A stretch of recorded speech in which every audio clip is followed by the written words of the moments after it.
This week we'll be covering Chapter 10, Introduction to Simple Experiments. In this chapter, we're going to introduce simple experiments. We'll go through some examples of simple experiments and discuss aspects of the experimental design and methodology. We'll talk about validity and how we can use experiments to make causal claims. Here we see an overview of the topics we'll cover in this chapter. I'll first start off by presenting two examples of simple experiments, as well as discuss specifically how we can define experimental variables. We'll then cover causal claims and why experiments are able to support such inferences. We'll discuss the differences between the two different methods of experimental design, specifically independent and within groups designs. Finally, we'll talk about how we can go about interrogating causal claims using the four big validities. Let's first start off by discussing two simple experiments. One of them should be familiar to you from a question on a previous class assignment. We'll talk first about an experiment that examined the effect of method of note-taking on test scores, as well as an experiment on serving bowl size and portion sizes when eating pasta. Researchers Pam Mueller and Daniel Oppenheimer decided to conduct an experiment in 2014 that compared the effectiveness of taking notes in class. 67 college students were recruited to come to a laboratory classroom, usually in pairs. The classroom was prepared in advance. Half the time it contained laptops, the other half of the time it contained notebooks and pens. Having selected 5 different TED Talks on interesting topics, the researchers showed one of the lectures on a video screen. They told the students to take notes on the lectures using their assigned method, either laptops or handwritten. After the lecture, students spent 30 minutes doing another activity meant to distract them from thinking about the lecture. Then they were tested on what they had learned from the TED Talk. The results obtained are shown here in Figure 10.2. Students in both the laptop and the longhand groups scored about equally on the factual questions, but the longhand group scored higher on the conceptual questions.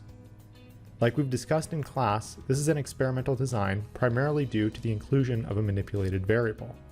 Here, method of note-taking. We can see that this variable appears to have an effect on the conceptual understanding or memory of the material.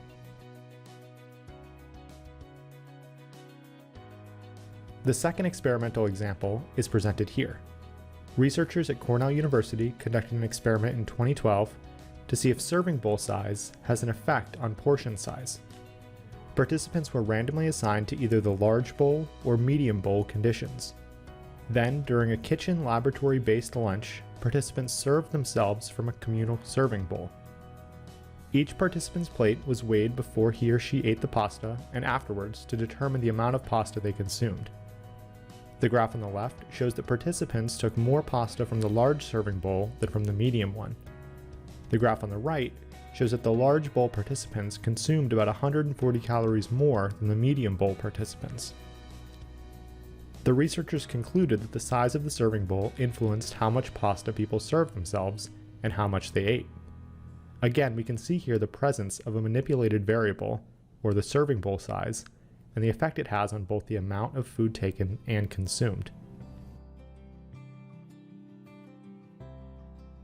Again, remember that all experiments must have at least one variable that was manipulated and at least one variable that was measured by the researcher.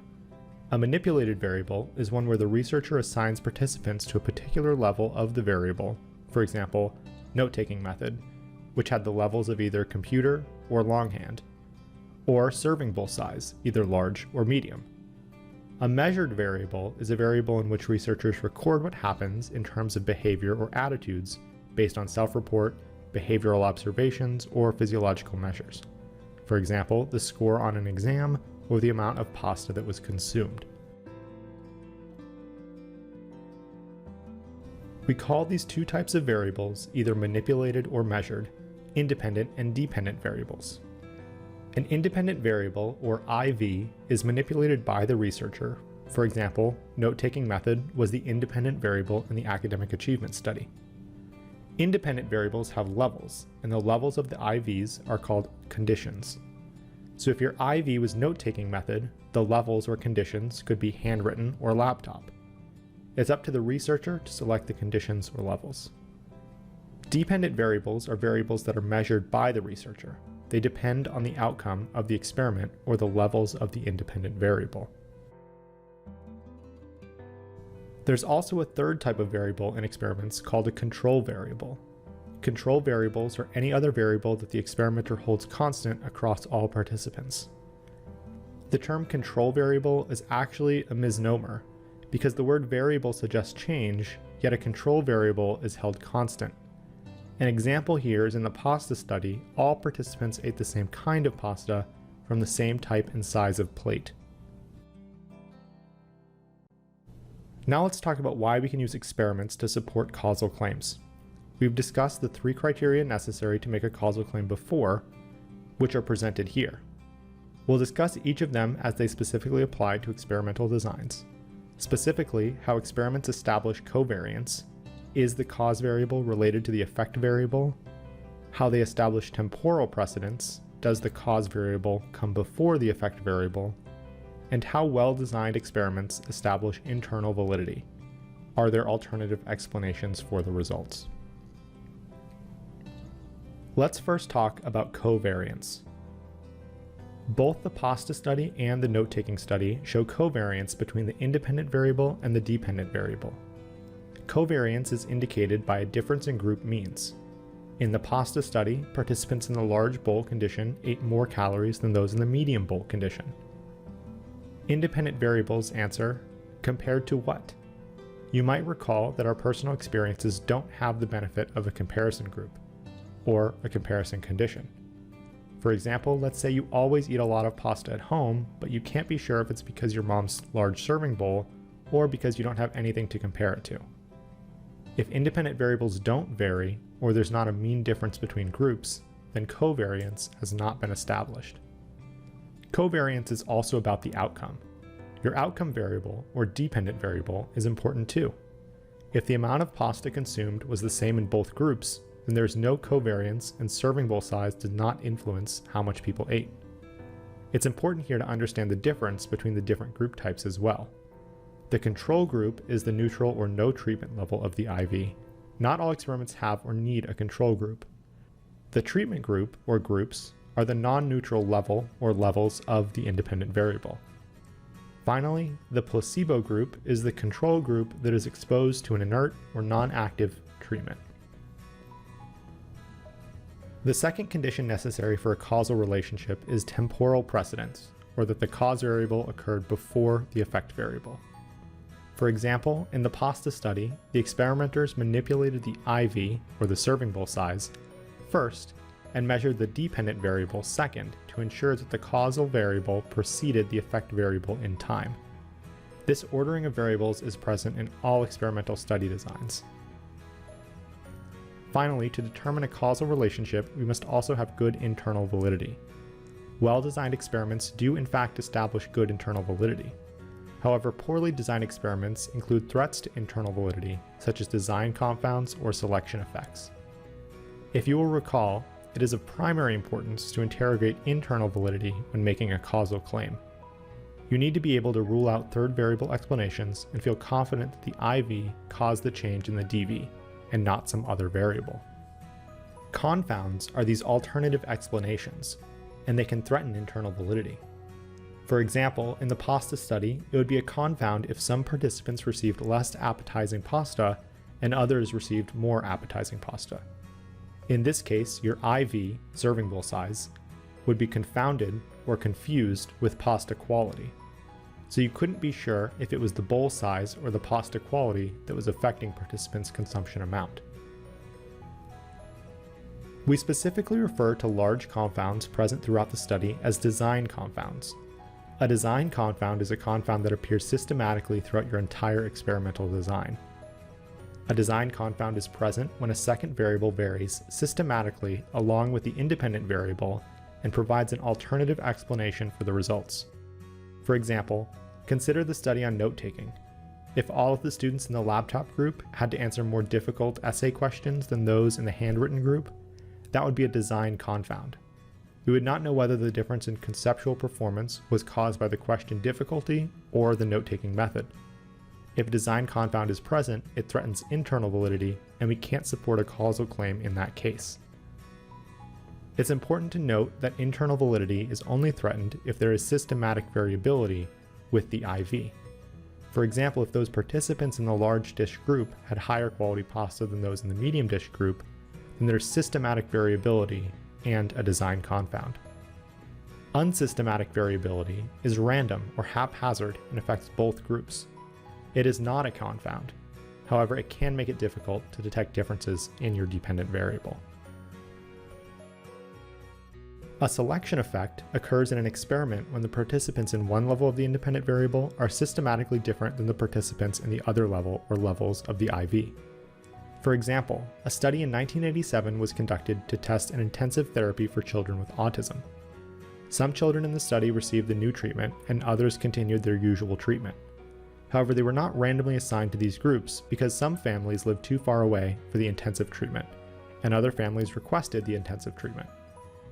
The researchers found that the autistic symptoms of children in the intensive treatment group showed more improvement than those in the treatment as usual group. However, the study had a selection effect in which families in the intensive treatment group were probably systematically different than those in the treatment as usual group. Therefore, it's important to determine the reason for the improvement because of this selection effect. Random assignment is a way of assigning participants to levels of the IV such that each participant has an equal chance of being in each group. There should be no systematic difference between groups with random assignment, and this acts as a way to avoid any selection effects that might otherwise be present. Random assignment doesn't always work well if your sample size is small, as groups may be imbalanced. Some researchers prefer to use matched groups with small samples. Matching involves matching groups of some variable, for example IQ. Researchers randomly assign the 3 participants with the highest IQs to the 2 groups, then assign the next 3 highest participants, and so on. This ensures a much more even distribution of the selected variable, here IQ, between each group. Next, we're going to talk a bit about independent group designs, what they are, how they're different from within group designs, and different ways and times to include measurements within them. In general, there are many forms of experiments, and the most basic distinction is between independent group designs and within group designs. Also, just to clarify, independent group designs and between group designs are 2 separate ways to say the same thing. So let's discuss this basic distinction between the 2 experimental methodologies. Again, you can notice on the slide that there are multiple ways to refer to each method, but know that saying any of these names is simply making this distinction. Independent group designs have different groups of participants placed at different levels of the independent variable. For example, each participant was randomly assigned to either the large or medium serving bowl condition. And there are 2 types, post-test only and pretest post-test. Within group designs are when each participant is presented with all levels of the independent variable. For example, if you conducted a note-taking study and each participant engaged in both longhand and laptop note-taking. So I just said that there are 2 different types of independent group designs, post-test only and pretest post-test. So post-test only designs are also known as equivalent groups or post-test only designs. It's a type of independent group experiments in which participants are randomly assigned to IV groups and are tested on the dependent variable just once at the end of the experimentation. You can see the flow of the experiment in the 2 diagrams here.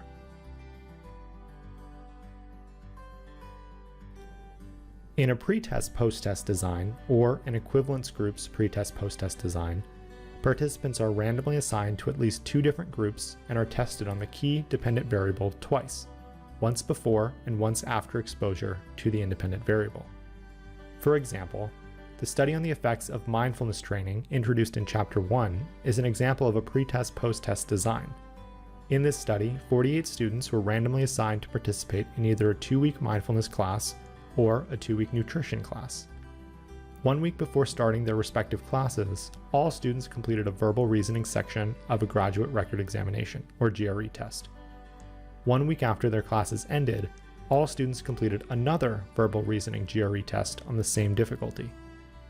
Figure 10.12 here shows that while the nutrition group did not improve significantly from pre-test to post-test, the mindfulness group scored significantly higher at post-test than at pretest.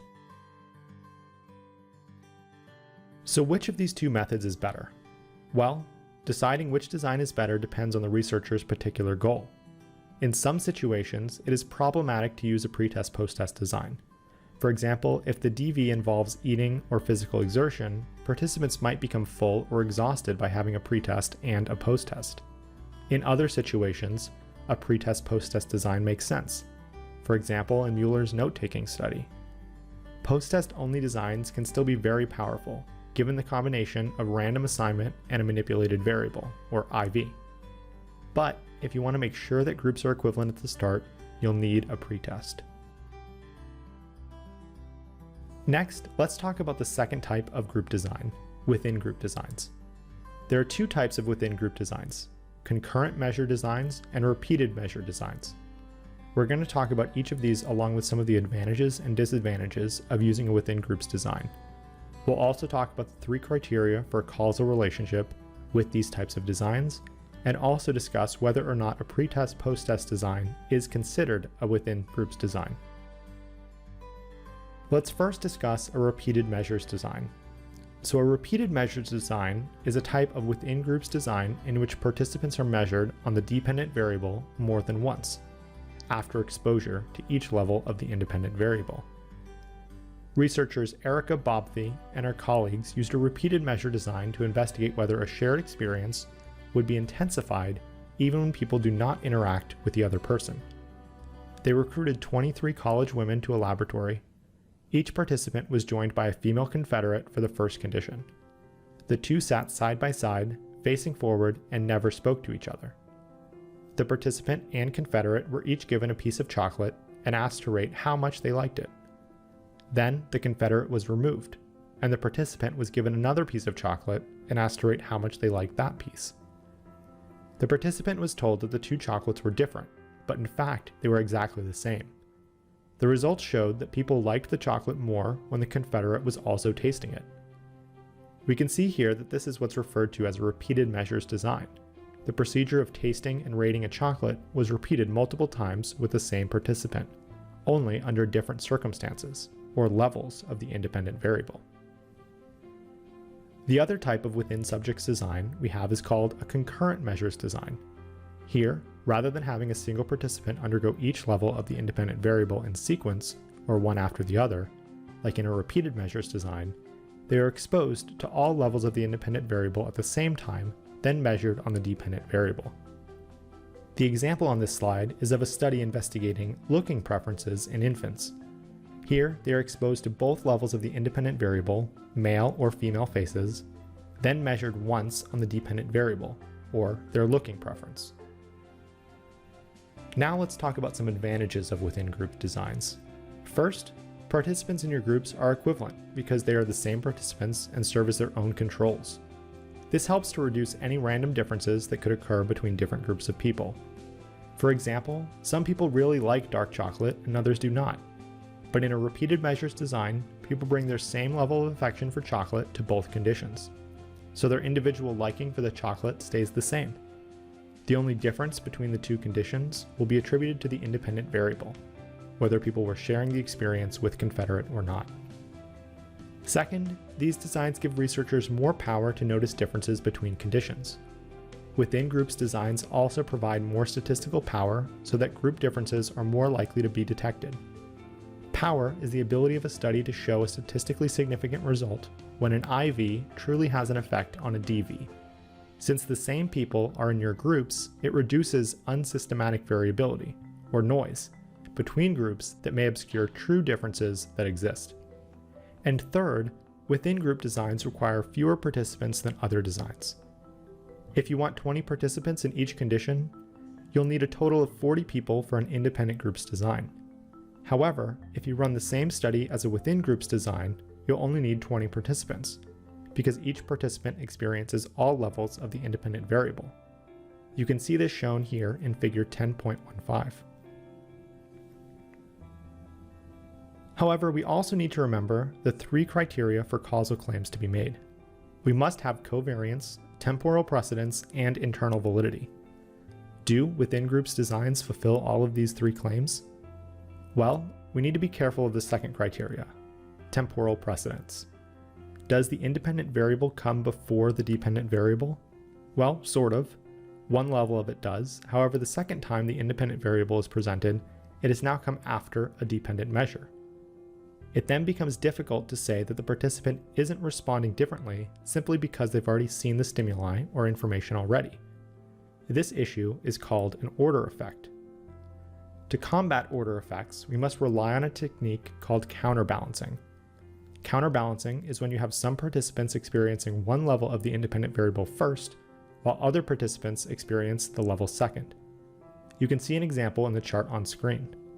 Here, some participants first tested the chocolate alone, while others first tasted it with the Confederate. This helps to average out any effect that might be caused by the order in which the variable was presented.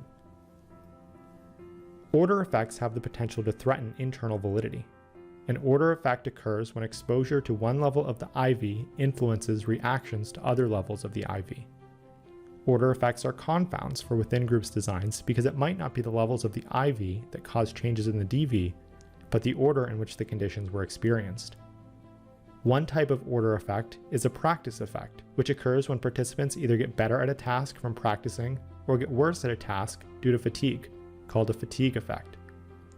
Another type of order effect is a carryover effect. This occurs when there is a contamination carrying over from one condition to the next. For example, you drink caffeinated coffee and then take a test. Then you drink decaf coffee and take a test. However, the caffeinated coffee is still having an effect on you during the second test. Again, in order to avoid order effects, researchers use counterbalancing, or presenting levels of the IV to participants in different orders. There are two types of counterbalancing, full and partial. Full counterbalancing occurs when all possible condition orders are presented. For example, with 2 conditions, there are 2 orders. With 3 conditions, there are 6 orders. Partial counterbalancing occurs when only some of the possible condition orders are used. For example, a researcher could present a randomized order for each participant, or what's called a Latin square, where each condition appears in each position at least once, shown here. There are also some disadvantages to using within group designs. First, like we talked about, there's the potential for order effects. But again, these can be controlled by using counterbalancing techniques. Second, within group designs simply might not be practical or possible. For example, suppose someone has devised a new way of teaching children how to ride a bike, called Method A. They want to compare Method A with the older method, Method B. Obviously, they cannot teach a group of children to ride a bike with Method A and then return them to baseline and teach them again with Method B. Once taught, the children are permanently changed. In such a case, a within groups design, with or without counterbalancing, would simply make no sense. And third, demand characteristics present problems as well. Demand characteristics, or experimental demand, occur when participants pick up on cues that lead them to guess the experimenter's hypothesis, thus changing the way participants would normally act. These are far more likely to occur based on the number of times a participant is exposed to a condition. Lastly, let's talk about whether pretest post-test designs are considered repeated measure designs. Should a pretest post-test independent groups design be considered a within groups design because participants are tested twice, once at pretest and once at post-test? It's important to remember that in a true within groups design, participants are exposed to all levels of the independent variable, and the levels can be counterbalanced. But in a pretest post-test design, participants experience only one level of the independent variable, not all levels. So the answer is no. Experiments that use pretest post-test methods are not considered repeated measures.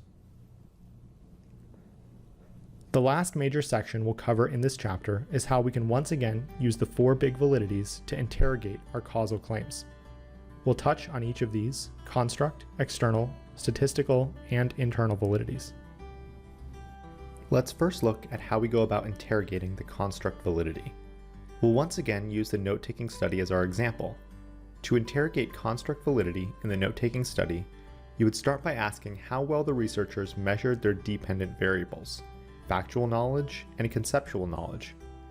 The researchers actually provided examples of the factual and conceptual questions they used, so you could examine them by evaluating if they actually do constitute good measures of factual learning. For example, what is the purpose of adding calcium propionate to bread?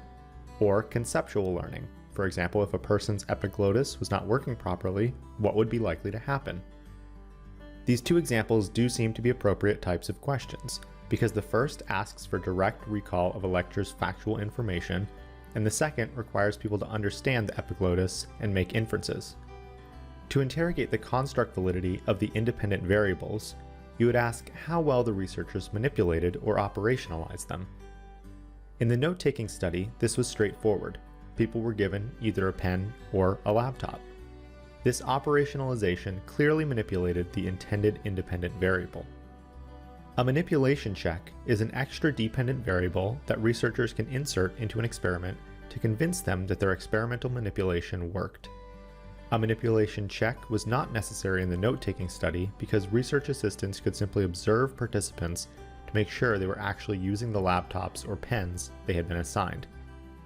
A pilot study is a simple study using a separate group of participants that is completed either before or sometimes after conducting the study of primary interest. Researchers use pilot study data to confirm the effectiveness of their manipulations before using them in a target study. Although manipulation checks in pilot studies aren't always needed, they are often used by careful researchers.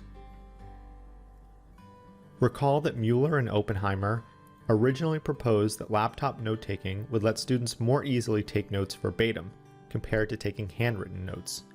In fact, their study included measures of verbatim overlap, so they could test their theory about why laptop note-takers might perform worse.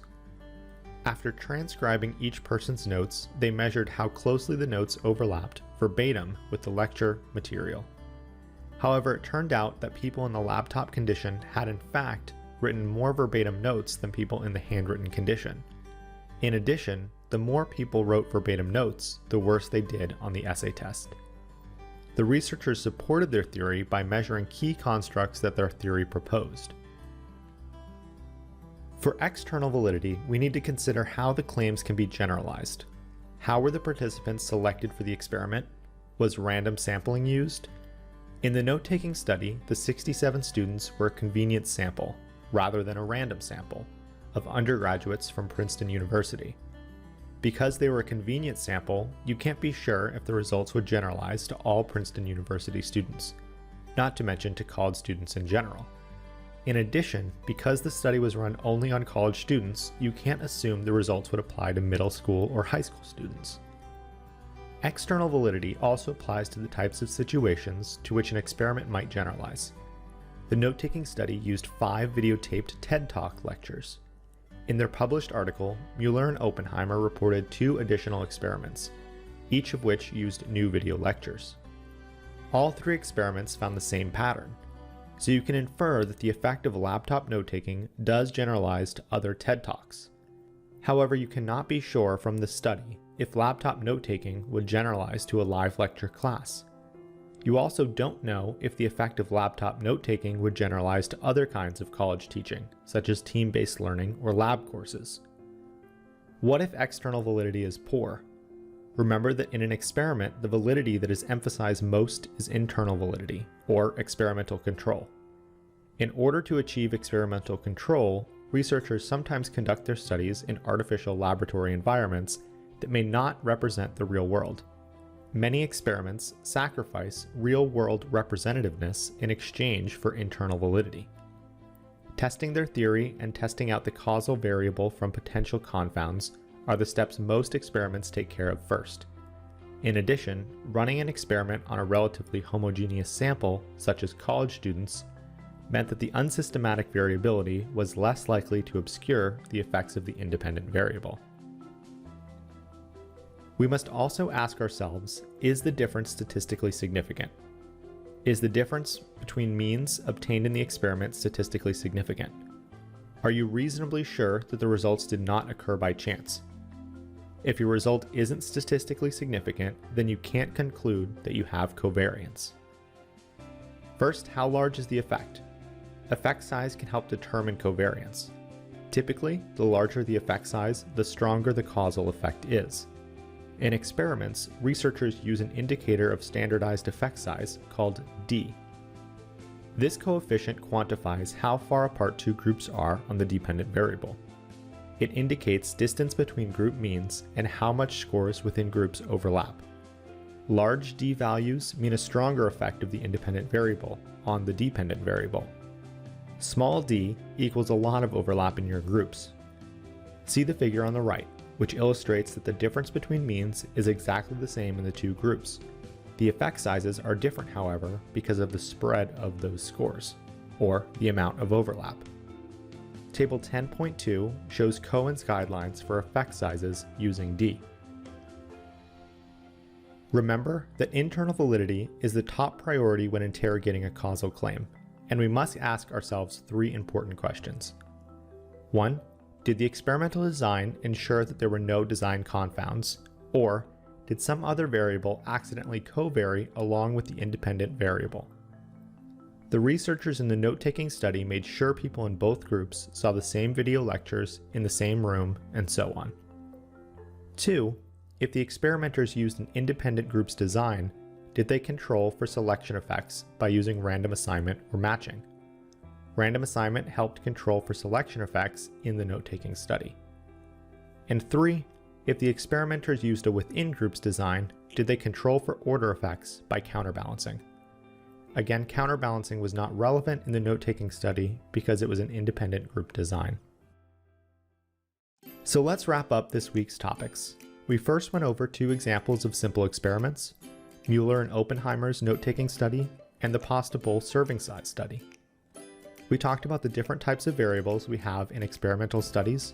Specifically, we have independent and dependent variables as well as control variables. We discussed the reasons why experiments are able to support causal claims through the three criteria of covariance, temporal precedence, and internal validity. We talked about the two different design methods experimenters can use, either between groups designs or within groups designs. We also talked about the advantages and disadvantages of each of these two methods. Finally, we discussed how we can still use the four validities to interrogate causal claims made using experiments.